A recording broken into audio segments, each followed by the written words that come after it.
All right, let's talk about Connecticut. Today, we're going to unpack the rich and, you might be surprised to hear, pretty radical history of the Constitution state. So you've probably heard it called the land of steady habits, right? But is that really the whole picture?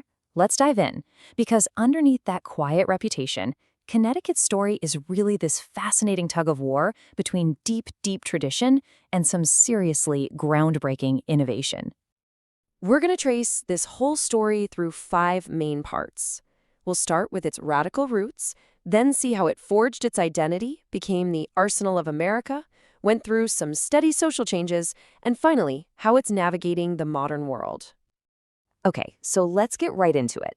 The story here doesn't start with steady habits at all. Actually, it kicks off with a really radical idea and a name that was here long before any Europeans showed up. The name itself, Connecticut, comes from the Algonquian word Quineticut. It means beside the long tidal river. So right from the get-go, the name honors its indigenous Mohegan, Pequot roots and that vital river that literally shaped everything. I mean, people had been living there for something like 10,000 years before the first Europeans arrived.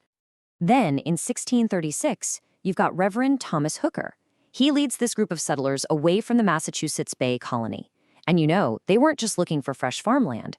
They wanted to build a whole new kind of society, one based on their own vision of freedom.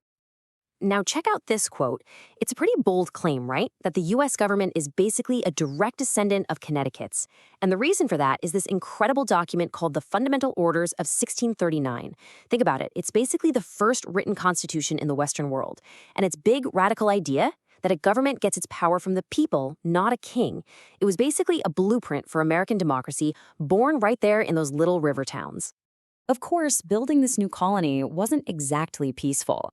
Its identity was really forged in the fire of some brutal conflicts, some legendary acts of defiance, and a whole lot of complicated land disputes. Those first few decades were turbulent, to say the least. You had the devastating Pequot War in 1637, which just completely changed the power dynamics of the whole region. And at the same time, there was this other separate colony, the New Haven colony, which was way more strict religiously. Eventually, it got forced to merge with the Connecticut colony under one big royal charter. And if you want a story that just perfectly captures that fierce, independent Connecticut spirit, look no further than the Charter Oak. The story goes that when the English governor showed up to take away their charter, their legal right to govern themselves, the candles in the room mysteriously blew out. And when they were lit again, poof, the charter was gone. They had hidden it inside a massive old oak tree. This stubborn streak also ended up shaping the state's actual borders. See, the original charter just absurdly granted them land all the way to the Pacific Ocean. Yeah, you can imagine that caused a few problems.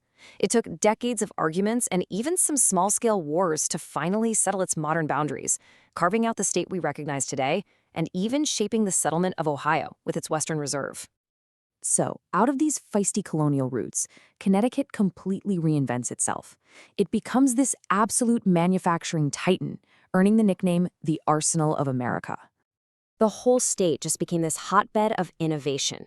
I mean, we're talking the most patents per person in the entire country. And you had guys like Eli Whitney. Sure, he invented the cotton gin, but his real game changer was pioneering interchangeable parts at his factory in New Haven. That idea, that created mass production. It revolutionized industry for the entire world. And all that industrial power put Connecticut smack dab in the middle of national defense, time and time again. From supplying the Union Army with rifles to building the world's very first nuclear submarine, the USS Nautilus in Groton. For over a century, the country counted on Connecticut's factories. So while all those factories were humming along, the state's society was going through its own massive transformation in its people, its politics, and even its conscience. Huge waves of immigrants, Irish, Italian, Eastern European, started arriving. They were looking for work in the factories in cities like Hartford, Bridgeport, and Waterbury.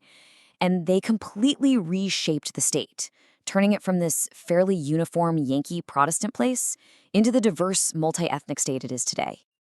This spirit of change also lit a fire under early progressive movements. Take Prudence Crandall. In 1832, she admitted a black girl to her school in Canterbury. She faced incredible backlash for it. Arrest, mob violence, the works, and her school was eventually forced to close. But her courageous stand was a landmark moment in the fight for abolition and educational equality. Politically, that whole land of steady habits thing got turned on its head. The old conservative Federalist machine that ran everything was eventually broken up by a new coalition of Democrats, made up of all those urban, immigrant, and labor voters we just talked about. This shift eventually led to these amazing, groundbreaking moments, like in 1974 when Ella Grasso, the daughter of Italian immigrants, was elected governor. But then, in the late 20th century, things changed again. The state faced the really painful decline of that industrial base it had relied on for so long. It was time to reinvent itself all over again. So, the state pivoted. It moved away from that old-school manufacturing and played to its new strengths, a highly skilled workforce and its close proximity to New York City. It became a major hub for corporate headquarters, for insurance, for hedge funds, and for high-tech industries like aerospace and pharmaceuticals. Now, this transition definitely wasn't easy or smooth. The state has had to grapple with some serious challenges: the fallout from deindustrialization, economic downturns, devastating storms like Irene and Sandy that hammered the coastline, and of course, the unimaginable tragedy at Sandy Hook Elementary, which sparked a national conversation that continues to this day. So, what's the verdict? Is it the land of steady habits, or is it a state of constant reinvention? Well, what its history really shows us is that it's both. The real legacy here is this unique balancing act, a state built on a radical democratic idea that grew into an industrial powerhouse, all while constantly having to adapt its habits to innovate and just plain survive. It's a story of holding onto tradition while also pioneering change.